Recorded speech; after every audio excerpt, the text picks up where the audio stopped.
Picture 800 feet of silver drifting low over the New Jersey coast, longer than 3 Boeing 747s nose to tail. More than 7 million cubic feet of gas holding it up. And inside, a dining room with real china and linen, an aluminum grand piano built light to save weight, and a pressurized smoking lounge sealed behind an airlock, on a ship full of the most flammable gas known to man. Its very first season, over 1,000 paying passengers crossed the Atlantic on it, faster and smoother than any liner afloat. And today, not one company on Earth flies a passenger airship. The whole industry, gone. And the flaw that killed it? It wasn't a cracked girder or a sloppy weld or a careless pilot. It was a law, a single piece of American legislation, written a full decade before this ship ever caught fire. The engineers knew all about it. They feared it. They tried to design around it. And in the end, they flew straight into it anyway. So rewind to 1927. Congress passes the Helium Control Act, banning the export of American helium to any foreign nation. Full stop. Sounds like a footnote, except America controlled roughly 80% of the planet's helium, sitting on gas wells down in Texas. So if you wanted the one lifting gas that could hold up a giant airship without turning into a fireball, you bought it from the United States. Or you didn't fly at all. Every other option meant hydrogen, and hydrogen loves to burn. Now meet the company. Luftschiffbau Zeppelin, out of Friedrichshafen in southern Germany. For years, undisputed kings of the sky. In 1928, the Graf Zeppelin began carrying paying passengers across the Atlantic on a regular schedule, and it genuinely worked. Long-range luxury air travel years before a fixed-wing plane could touch it on range or comfort. This was the Concorde of its era. By the mid-1930s, if you wanted to cross the ocean by air in real comfort, you booked a Zeppelin. There was no competition. Then October 1930, a British hydrogen airship, the R-101, crashes into a hillside in France and burns, killing most aboard. It shakes the whole industry. So Zeppelin makes the responsible, grown-up choice. They scrap their planned hydrogen ship and redesign their next giant, LZ-129, to fly on safe, non-flammable helium instead. The right call, exactly what you'd want a serious company to do. Construction begins in 1931, but this is the depths of the Great Depression, and the money keeps evaporating. The ship would eventually cost somewhere around 2.5 million Reichsmarks, and for years the whole project limps along, half-finished, sitting in the shed, starved of cash. A world-beating machine, stuck in place because nobody could afford to finish it. Then January 1933, the Nazis seize power. At first, Ring barely cares about airships. But in 1934, Goebbels turns up with an offer the cash-starved company can't refuse. 2 million marks to finish the ship. The catch? It flies as a giant floating billboard for the regime, swastikas on the tail fins. Hugo Echner, the old man of German airships, openly despised the Nazis. He took their money anyway.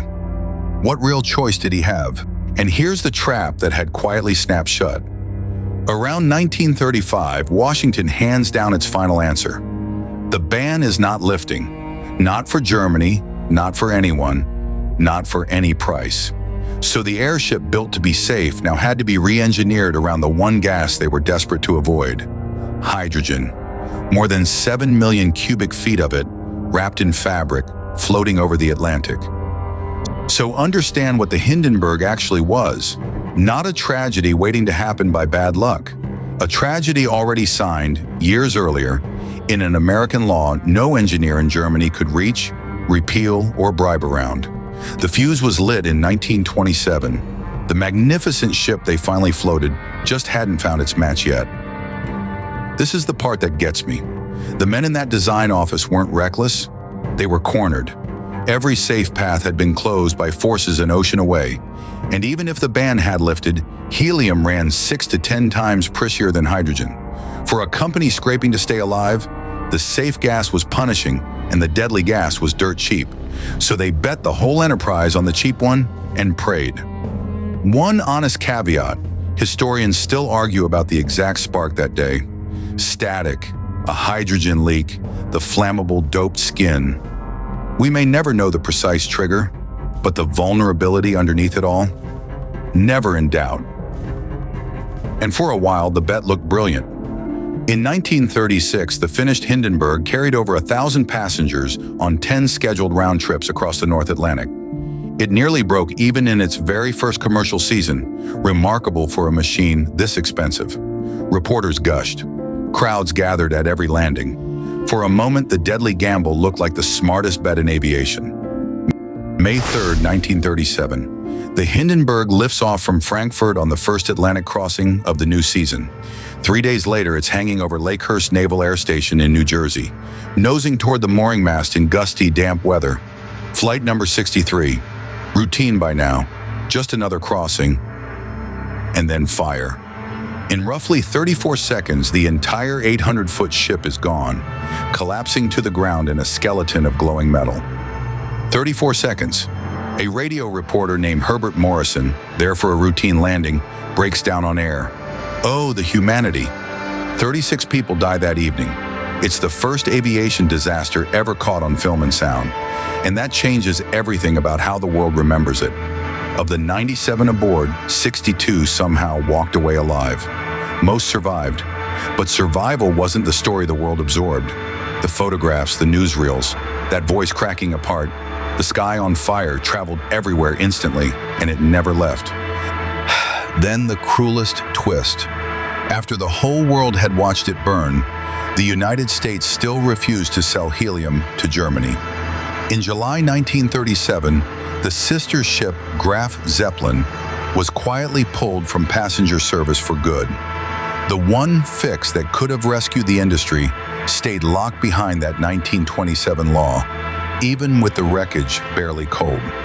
The writing was on the wall long before a passenger ever stepped aboard. A company flying flammable gas across an ocean because it couldn't legally buy or afford the safe alternative wasn't unlucky. It was living on borrowed time from day one. Lakehurst was simply where the bill came due. In 1940, both remaining Zeppelins were dismantled for scrap, and their enormous construction hangars were blown apart with dynamite on May 6th, exactly 3 years to the day after the fire at Lakehurst. The industry didn't quietly fade. It was deliberately demolished on the anniversary of its own death. And yet the idea refused to die. The dream of quiet, lighter-than-air flight keeps drifting back every few decades. Modern helium airships, heavy-lift cargo blimps, luxury sky cruise concepts, all standing on the bones of what Zeppelin built and lost. The technology wasn't wrong. The timing and the politics were fatal. Werner Donner, an 8-year-old boy who survived that night, lived until 2019, carrying the very last living memory of the disaster with him. The Hindenburg proved one brutal lesson that still holds. When your entire product depends on something you can't legally buy, you don't own a company, you own a countdown. And this one, in the end, ran exactly 34 seconds long.